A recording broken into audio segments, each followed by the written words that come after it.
For years, Lenny Kravitz kept silent.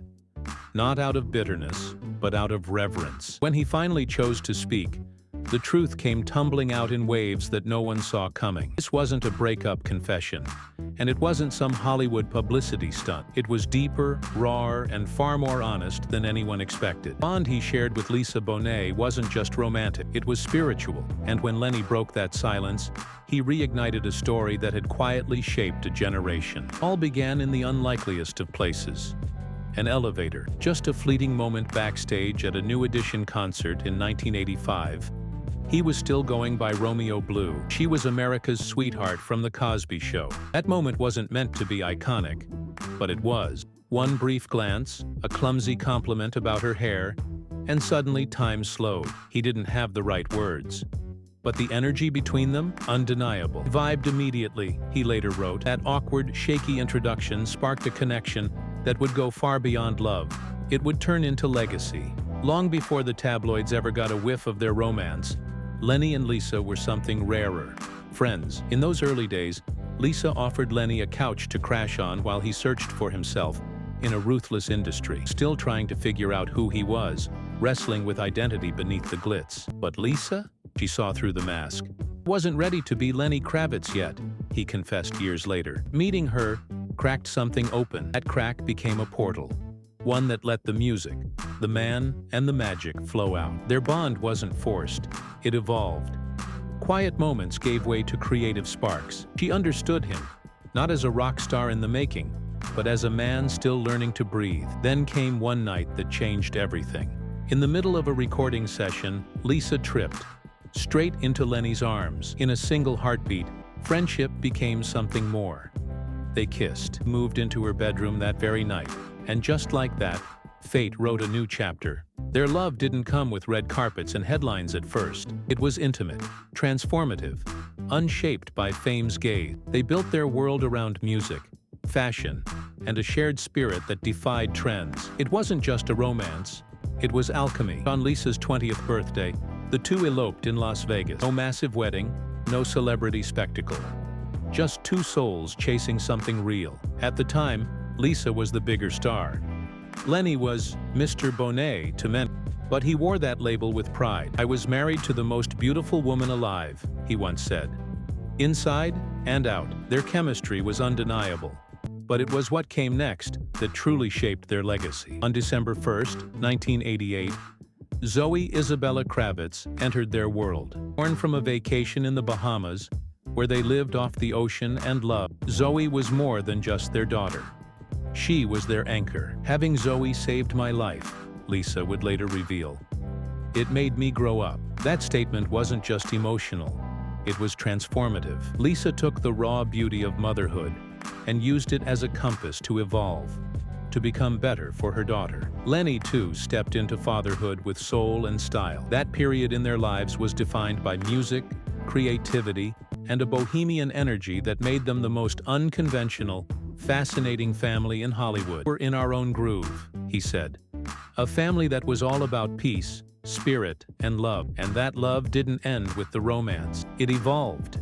Zoe became the bridge between them, a symbol of what was and what still connected them, long after their marriage ended. But here's where it gets even more compelling, because the bond between Lenny and Lisa didn't break. Decades passed. They moved on with their lives, but that original flame never truly went out. When Lenny chose to speak out after years of silence, it wasn't to dwell on regret, it was to honor a connection that time couldn't erase. "Family," he said, "and that's forever." Behind the scenes, while the public saw a free-spirited rock icon, Lenny Kravitz was quietly building a lifestyle that mirrored his values. Luxury grounded in authenticity. His car collection, for instance, isn't just about horsepower. From his classic Mustang to the sleek Mercedes-Benz AMG GT, each ride tells a story of self-expression and movement. And there are the watches. Kravitz favors Rolex and Audemars Piguet, timeless brands for a man who's never chased fads. Real estate? He's got it covered. His homes reflect his eclectic soul, like his ultra-modern Paris apartment with panoramic views of the Seine, or his Brazilian retreat nestled in the jungle, a serene escape from the spotlight. His former Miami mansion, a lush Art Deco paradise, was once the talk of the town. He's also flown private for years, often hopping between continents for work and family without compromising on comfort or schedule. Lenny isn't just an artist, he's an entrepreneur. From his Kravitz design company, which has handled interiors for luxury hotels and condos, to music collaborations with brands like Dom Perignon and Leica, he's turned passion into profit. He's even dabbled in wellness, aligning with global brands that reflect his commitment to spiritual and physical well-being. And when it comes to protection, yes, Lenny's as meticulous about his peace of mind as he is about his art. Over the years, he's held multi-tiered insurance policies covering his global properties, music equipment, and even health risks tied to touring. Personal and business insurance strategies have protected both his creative legacy and financial future. Even when love fades and marriage collapses, sometimes what remains is something even stronger, a friendship forged in pain, but tempered in loyalty. That's exactly what Lenny Kravitz and Lisa Bonet came to represent. After their high-profile separation in the early 90s, the world assumed they'd simply drift apart. Just another Hollywood romance that burned out. But Kravitz's eventual confession stunned fans. It was Zoe, their daughter, who became the unbreakable bridge between them. Years after the divorce, the way they co-parented, supported one another, and quietly stayed intertwined proved their bond was deeper than headlines ever told. What makes this story even more gripping is how Kravitz's heartbreak didn't destroy him. It became the very fuel that ignited a musical firestorm. As the world danced to It Ain't Over Till It's Over, few knew it was a love letter to the woman he couldn't let go of. But behind the soulful falsetto was a man barely sleeping, haunted by the what-ifs. For 6 months, I only slept from 4 a.m. to 6 a.m., he once revealed, painting a picture of a man emotionally paralyzed, clinging to music as his only release. In that darkness, Kravitz didn't just survive. He wrote Mama Saeed, an album that wasn't just about Bonet, but about emotional resurrection. This brings us to a truth many don't see. Behind the glamour of chart-topping hits and sold-out tours is a man who, by his own admission, was still in love. In a 1993 interview with the New York Times, Kravitz said it plainly, "I still love her very much, more than she'll ever know." That quiet confession landed like a thunderclap. In a world where celebrity couples fall apart with no trace of regret, Kravitz held on. He wasn't running from his past. He was memorializing it in song. Here's where things turn even more emotionally compelling. Kravitz didn't blame Bonet. He blamed himself. He admitted he wasn't ready. Just 27, grappling with fame, personal loss, and the weight of self-discovery, he simply wasn't equipped to hold it all. He confessed to being in a fog, burdened by unresolved grief and his own emotional immaturity. That rare vulnerability, especially from someone at the height of rock stardom, resonated deeply. He didn't rewrite history to favor his image.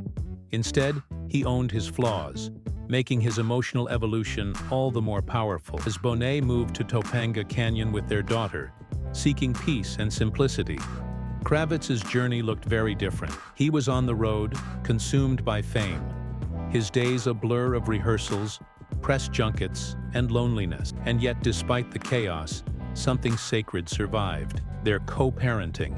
Years later, when Zoe chose to live with her father in Miami at age 11, it wasn't a separation, it was a rebalancing. Kravitz described that phase as life-changing, saying it forced him to slow down and re-evaluate. That moment wasn't just about parenting, it was about redemption. And that brings us to the stunning pivot in their story, the rebirth of their friendship. 2013, Kravitz was telling interviewers, "Zoe's mom and I are now best friends." That kind of emotional alchemy doesn't happen often in Hollywood. Divorce is often the last chapter, but in their case, it was only the beginning of something new. It's the kind of unexpected, deeply human twist that keeps audiences riveted, not because it's scandalous, but because it's real. Yet, even before Kravitz spoke a word publicly, he had already written his truth in music. Let Love Rule, his 1989 debut album, wasn't just an artistic statement, it was a shared vision.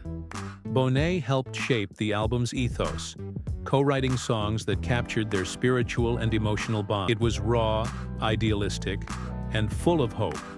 But by the time Mama Syed arrived in 1991, that hope had turned into anguish. Songs like Stand By My Woman and What Goes Around Comes Around weren't just tracks. They were diary entries. The pain, the longing, the regret. They're all there if you know where to listen. What's even more fascinating is how Kravitz's career flourished during this emotional turmoil.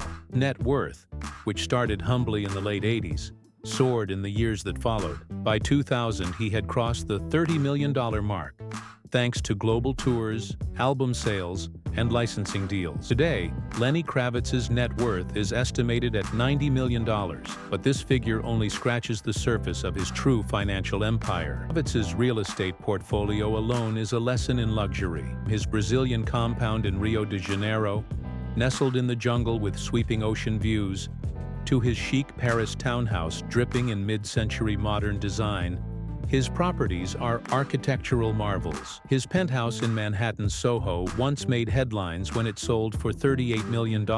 That's not including his Caribbean getaway in the Bahamas, a retreat he designed himself.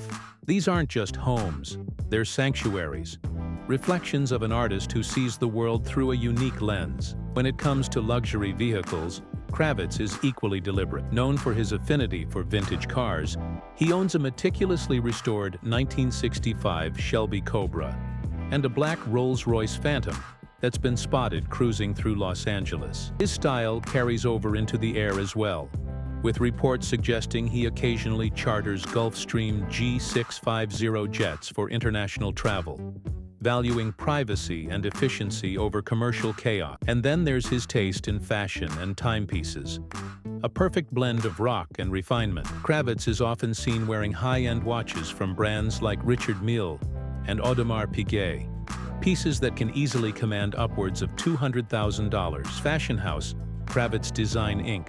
also partners with luxury brands, giving him another stream of wealth and influence that continues to grow. With all this prestige, one might assume he's forgotten the pain of the past. Kravitz remains remarkably grounded, perhaps because he never buried those emotions.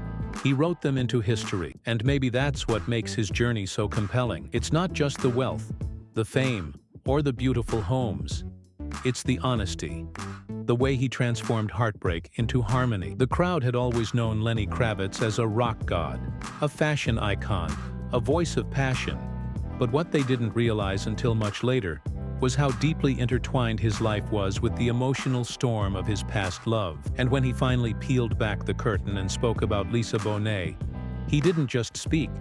He poured decades of quiet reverence into the open. It wasn't just nostalgia. It was the kind of truth that hits like thunder. Kravitz's silence had always been eloquent, but his recent revelations shattered expectations. He revealed a love story that didn't die with a divorce. It just changed its rhythm. And perhaps what stunned fans the most wasn't just that he still loved Lisa Bonet in his own way, but how he embraced every chapter of her new life. That includes Jason Momoa, who didn't replace Lenny, but somehow became part of his story too. It's the kind of twist Hollywood rarely gets right. An ex-husband welcoming his ex-wife's new partner not with distance, but with brotherhood. Jason Momoa wasn't just Lisa's next act. He became family. Lenny's message was simple: loves my kid, and I love their kids. In the red carpets and interviews, their lives reflected a rare emotional maturity. When fans saw Kravitz, Bonet, and Zoe Kravitz arm in arm at the Met Gala, it was more than a fashion moment.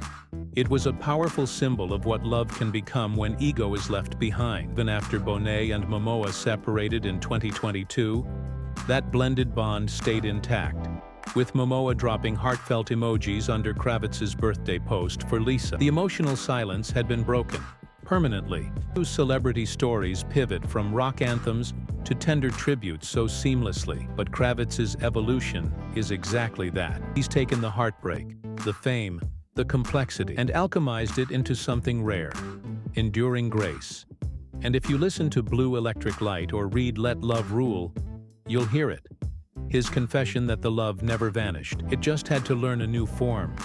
She is a part of my life that will never leave my heart, my soul, or my spirit, he said. It wasn't just about Lisa. It was about redefining what it means to still love someone, even when the romance fades. That hook buried in his words, "Love doesn't disappear. It adapts," has left fans in awe. For someone as grounded as Kravitz, the emotional clarity is only one part of the story. The other part is his empire, his lifestyle, finances, and legacy, which reflect the same blend of cool and wisdom. Lenny Kravitz's net worth today is an estimated $90 million, but he didn't just build it off platinum records. Over the decades, he diversified like a Wall Street veteran. From launching Kravitz Design, which transformed high-end properties and hotels, to investing in fashion lines, recording technology, and even vegan snack startups, his entrepreneurial streak is as sharp as his cheekbones. He owns real estate in Paris, the Bahamas, Brazil, and Los Angeles, each reflecting a different piece of his soul. His Brazilian compound, nestled in the jungle, is a self-sustaining eco-farm where he retreats from the noise of fame. In LA, his architectural taste dominates his $38 million Hollywood Hills estate, where art meets serenity. His garage reads like a millionaire's mixtape: classic Mustangs, a matte black Rolls-Royce, and a Bentley Continental GT. He's often seen wearing limited edition Patek Philippe watches, and his love for craftsmanship even extends to his private jet, a sleek Gulfstream G550 customized for quiet travel. Lenny's lifestyle isn't just luxurious, it's curated, intentional. But here's the real twist. He ensures not just his homes and assets, but his voice and hands, the very tools of his craft. In the 2000s, he reportedly took out a high-value policy that covered both health and performance ability. The team also invested heavily in asset protection trusts, ensuring that even if fame fades, his wealth won't. Fans and aspiring artists, that's the quiet hook. Protect your art like it's gold, because it is. Financial advisors often reference Kravitz when discussing long-game wealth building. His rule? Multiple streams of income, each tied to passion. He once said, "I don't want to be rich. I want to be free." Mindset is reflected in his deal: minority stakes in music licensing companies, renewable energy tech, and eco-luxury travel. All of it points to a future where his net worth could easily surpass $120 million if current ventures scale globally. But none of it matters without legacy. And that's where Lisa Bonet re-enters the picture. Because what they built together, and kept building after parting, is what sets them apart. Their daughter Zoe Kravitz is a walking testament to mutual respect. From Big Little Lies to The Batman, Zoe's rise wasn't fueled by tabloid drama or parental rivalry, but by emotional stability and real love. It's a Hollywood rarity, and the ripple effect of that foundation is felt in everything she does. Lenny and Lisa's journey is also a cultural mirror. In an industry where most separations become courtroom dramas and social media feuds, they gave us something else. A roadmap, different ending, or maybe a new beginning. If love doesn't end, it evolves. That question lingers in every story Kravitz now tells. His songs aren't about what he lost. They're about what he learned, and fans feel it, because it's raw, human, and true. Their story challenges assumptions. It dares us to rethink relationships, to stop measuring success by permanence. In a world obsessed with scandal, their quiet commitment to growth and unity feels revolutionary. Lenny and Lisa didn't rewrite romance. They evolved it. In doing so, they built something unbreakable. Not a fairy tale, but something far more valuable. A truth that resonates. So as Kravitz steps into his 7th decade, ripped, zen, and still magnetic, he's not just a rock star. He's a life architect. His love for Lisa isn't stuck in the past. It's alive in every song, every smile, every moment of grace. And the biggest surprise? He's still evolving, still learning, still loving, in a language only a few ever truly understand. Their story isn't just inspiring, it's essential, because somewhere in this vast, fame-driven world, Lenny and Lisa proved that even in heartbreak, connection can thrive. And maybe, just maybe, that's the most powerful legacy of all. Do you ever look at love the same way again? And there you have it. Love, loss, luxury, and legacies that just don't quit. From Lenny Kravitz's soulful journey of transformation To Lisa Bonet's quiet strength and their beautifully blended family, story proves that not all endings are actually endings. If this emotional roller coaster hit you right in the feels, go ahead and hit that like button, drop your thoughts in the comments, and don't forget to subscribe. You won't want to miss what's coming next. We've got more untold Hollywood stories, more shocking truths, and a few secrets that will definitely raise eyebrows. Until then, remember, in Hollywood, even when the curtain falls, the spotlight can still shine. See you next time, where fame fades but stories live forever.